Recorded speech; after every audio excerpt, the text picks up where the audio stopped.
Peut-être avez-vous été un peu surpris par la manière dont commence la première lecture.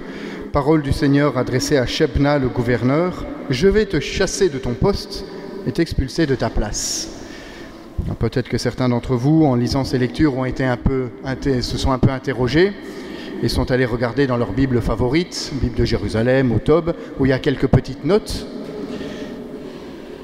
Et la Bible nous dit, ces notes nous disent que Shebna, c'était quelqu'un d'origine étrangère, un arriviste, qui s'est retrouvé au poste là de gouverneur, mais qui en fait ne vivait pas selon la loi d'Israël, n'était pas fidèle à Dieu. Et donc voilà cet oracle qui est le seul oracle dans Isaïe qui s'adresse à une personne, et cet oracle qui dit je vais t'enlever de ta place pour mettre quelqu'un qui m'est fidèle. Eliakim, fils de Helkias.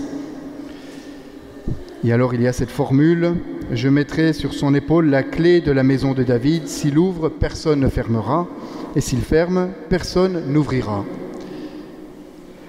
C'est effectivement le rôle du gouverneur, d'ouvrir et de fermer les portes du palais, d'accueillir un peu le maître du protocole, comme était le vizir chez les Égyptiens. C'est le maître du protocole et celui qui s'occupe de fermer et d'ouvrir les portes. Donc là, c'est quelqu'un de fidèle, Eliakim, qui prend cette charge. Et cette charge sera fidèle, sera stable, comme un piquet qu'on enfonce dans un sol ferme. Il sera comme un trône de gloire pour la maison de son père. Donc on sent dans ce texte-là que cette charge qui est donnée à Eliakim a quelque chose de prophétique. Il ne s'agit pas seulement de la personne, mais il va y avoir quelque chose qui va rester dans le temps. Et si vous avez lu les lectures un peu en avance, peut-être avez-vous vu ce lien avec l'Évangile. Il y avait là, s'il ouvre, personne ne fermera, s'il ferme, personne n'ouvrira. Et qu'est-ce que Jésus va dire à Pierre ? Je te donne les clés du royaume des cieux. Tout ce que tu auras lié sur la terre sera lié dans les cieux. Tout ce que tu auras délié sur la terre sera délié dans les cieux. Vous voyez, cette parole de Jésus est comme l'accomplissement de la prophétie qui est donnée par Isaïe, qui s'adressait à un homme, mais qui allait bien plus loin. Isaïe parlait de la maison du roi, et nous sentons bien ici qu'il y a comme une extension, et la maison du roi, ça devient en fait le royaume des cieux, sachant que le roi, c'est Jésus. Et comme Eliakim ouvrait et fermait les portes, ce rôle va être donné à Pierre. Vous voyez un peu cette continuité dans les lectures, où cette préparation de l'Ancien Testament nous amène jusqu'au personnage de Pierre.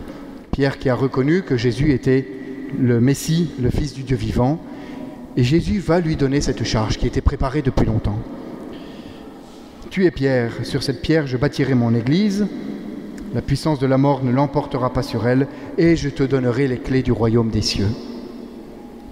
Et les conciles, en particulier Vatican I, puis maintenant Vatican II, ont vu dans cette parole-là l'importance du siège de Pierre et l'importance du rôle donné en fait au pape, au chef de l'Église, qui est celui qui a les clés. Ça ne veut pas dire qu'il en use de manière arbitraire, mais c'est important et c'est fondamental de comprendre que Jésus, Dieu, a donné cette fonction éminente de pouvoir faire rentrer ou pas dans le royaume des cieux à un homme. C'est assez extraordinaire. On pourrait se dire qu'il est complètement fou. Heureusement qu'il y a la deuxième lecture qui nous rassure. Quelle profondeur dans la richesse et la sagesse et la science de Dieu. Ses décisions sont insondables, effectivement, et ses chemins sont impénétrables.